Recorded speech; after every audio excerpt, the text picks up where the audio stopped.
नमो नमः। संस्कृत पाठशाला में आप सभी का स्वागत है। आज की कक्षा में हम कत्वा प्रत्यय के बारे में सीखेंगे। कत्वा प्रत्यय का प्रयोग कहाँ और क्यों किया जाता है, कत्वा प्रत्यय शब्द के साथ जुड़ता है या धातु के साथ, इन सब बातों के बारे में आज हम जानेंगे। लेकिन सबसे पहले ये देख लेते हैं कि प्रत्यय किसे कहते हैं। प्रत्यय वे शब्दांश हैं जो किसी भी शब्द या धातु के पीछे जुड़कर उसे एक नया रूप प्रदान करते हैं। आपने हिंदी भाषा में भी बहुत से प्रत्यय पढ़े होंगे, जैसे मीठा जमा आस मिठास, समाज जमा इक सामाजिक, नाटक जमा कार नाटककार। हिंदी की तरह संस्कृत भाषा में भी बहुत से प्रत्ययों का प्रयोग किया जाता है, जैसे कत्वा, ल्यप, तुमुन, टाप आदि। संस्कृत प्रत्यय या तो शब्द के साथ जुड़ते हैं या धातु के साथ। शब्दों के साथ जुड़ने वाले प्रत्यय तद्धित प्रत्यय कहलाते हैं, जबकि धातु के साथ जुड़ने वाले प्रत्ययों को कृत प्रत्यय कहते हैं। आइए अब जानते हैं कत्वा प्रत्यय के बारे में कुछ खास बातें।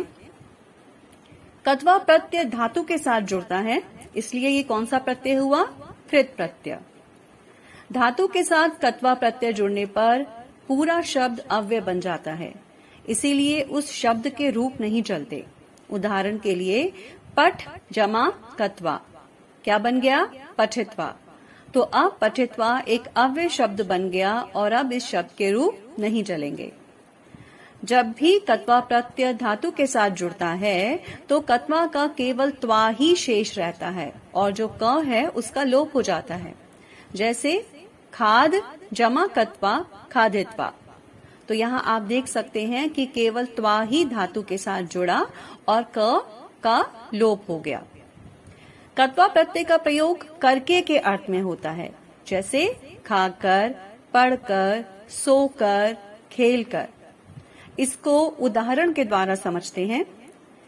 प्रिया खाना खाकर पढ़ेगी। इस वाक्य में दो क्रियाएं हो रही हैं, एक खाना और दूसरा पढ़ना। तो पहली क्रिया के लिए हम कत्वा प्रत्यय का प्रयोग करेंगे। खाकर, खाने के लिए खाद धातु का प्रयोग होता है। खाद धातु के साथ कत्वा प्रत्यय लगाएंगे, खाद जमा कत्वा खादित्वा। दूसरा उदाहरण देखते हैं। वह बाजार जाकर सामान लाएगा। जाने के लिए गम धातु का प्रयोग किया जाता है, तो गम जमा कत्वा गत्वा। आइए अब देखते हैं कत्वा प्रत्यय के कुछ और उदाहरण। सबसे पहले देखते हैं सेठ धातुओं के साथ कत्वा प्रत्यय। पठ जमा कत्वा पठित्वा क्या अर्थ हुआ? पढ़कर। भक्ष जमा कत्वा भक्षयित्वा खाकर। पीड जमा कत्वा पीडयित्वा पीड़ा देकर। रक्ष जमा कत्वा रक्षित्वा रक्षा करके। ग्रह जमा कत्वा गृहीत्वा ग्रहण करके। हस जमा कत्वा हसित्वा हंसकर। वस जमा कत्वा उषित्वा रहकर। लिख धातु का क्या बनेगा? लिखित्वा लिखकर। नृत नर्तित्वा नाचकर। पत पतित्वा गिरकर। खाद खादित्वा खाकर। क्रीड क्रीडित्वा खेलकर। चुर चोरयित्वा चुराकर। कथ कथयित्वा कहकर। शी शयित्वा सोकर। वद उदित्वा बोलकर। धाव धावित्वा भागकर। अब देखते हैं अनिट धातुओं के साथ कत्वा प्रत्यय। क्री जमा कत्वा कृत्वा करके। स्प्री जमा कत्वा स्मृत्वा याद करके। लभ जमा कत्वा लब्ध्वा पाकर। घ्रा घ्रात्वा सूंघकर। ह्री हृत्वा हर कर या चुराकर। हन हत्वा मारकर। क्रुद्ध क्रुद्धवा क्रोधित होकर। नम नत्वा नमस्कार करके। गम गत्वा जाकर। दृश दृष्टवा देखकर, नी नीतवा लेकर, प्रच पृष्ठवा पूछकर, वच उक्तवा कहकर, मुच मुक्तवा छोड़कर, अस भूतवा होकर, क्री क्रीतवा खरीदकर, दा दत्वा देकर, जी जितवा जीतकर, पच पक्तवा पकाकर, श्रु श्रुत्वा सुनकर, भू भूतवा होकर, त्यज त्यक्तवा त्याग करके, स्ना स्नात्वा स्नान करके, सह सोजवा सहन करके, बुध बुद्धवा जानकर या समझकर, नश नष्टवा नष्ट करके, स्पृश स्पृष्टवा छूकर, ची चित्वा चुनकर, गई गीतवा गाकर, पा पीतवा पीकर। चलिए अब देखते हैं कत्वा प्रत्यय का वाक्यों में प्रयोग। प्रश्न के माध्यम से हम इसका प्रयोग सीखेंगे। रिक्त स्थानानि कत्वा प्रत्यय प्रयोगम कृत्वा पूरयत। रिक्त स्थानों को कत्वा प्रत्यय का प्रयोग करके भरो।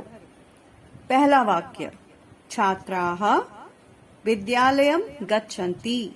छात्र विद्यालय जाते हैं। कोष्ठक में आपको धातु दी हुई है नम। नम धातु में आप कत्वा प्रत्यय का प्रयोग करेंगे। अभी हमने देखा था नम में जब कत्वा जुड़ता है तो क्या बनता है, नत्वा। तो पूरा वाक्य बनेगा छात्राः नत्वा विद्यालयं गच्छन्ति। दूसरा वाक्य, रीमा कवितां प्रसीदति। ठीक है, यहाँ पे कौन सी धातु है, श्रु। श्रु में कत्वा जुड़ेगा, क्या बनेगा, श्रुत्वा। रीमा कविता सुनकर प्रसन्न होती है। तीसरा वाक्य, धनिकः निर्धनाय वस्त्राणि गच्छति। अमीर व्यक्ति गरीब व्यक्ति को वस्त्र, दा धातु है, दा में कत्वा प्रत्यय जुड़ेगा, बनेगा दत्वा, वस्त्र देकर जाता है। चौथा वाक्य, बालकः दुग्धम शयनाय गच्छति। धातु कौन सी है, पा। पा जमा कत्वा, क्या बना, पीतवा। बच्चा दूध पीकर सोने के लिए जाता है। पांचवा वाक्य, छात्रः आलस्यं परीक्षायाम उत्तीर्णः भवति। त्यज धातु, त्यज जमा कत्वा त्यक्तवा। छात्र आलस्य को त्याग कर परीक्षा में उत्तीर्ण होता है। अनुजः ईश्वरं भजति। अनुज ईश्वर को याद करता है। कब याद करता है, स्ना जमा कत्वा, स्नात्वा स्नान करके। बालकाः चलचित्रं प्रसीदन्ति। यहाँ पे कौन सी धातु है, दृश। दृश जमा कत्वा, क्या बनेगा, दृष्टवा। बच्चे चलचित्र को देखकर प्रसीदन्ति खुश होते हैं। आशा विद्यालयात् आगच्छति। पठ जमा कत्वा, क्या बना, पठित्वा। आशा विद्यालय से पढ़कर आती है। परागः कवितां विद्यालयम् आगच्छति। स्मृ धातु, स्मृ जमा कत्वा, क्या बनेगा, स्मृत्वा। पराग कविता याद करके विद्यालय आता है। अंतिम, तन्मयः उच्चैः अवदत्। तन्मय ने जोर से, हस धातु जमा कत्वा, क्या बना, हसित्वा, जोर से हंसकर बोला। तो इसी के साथ ही हमारी आज की कक्षा यहीं पर समाप्त होती है। मिलते हैं अगले वीडियो में।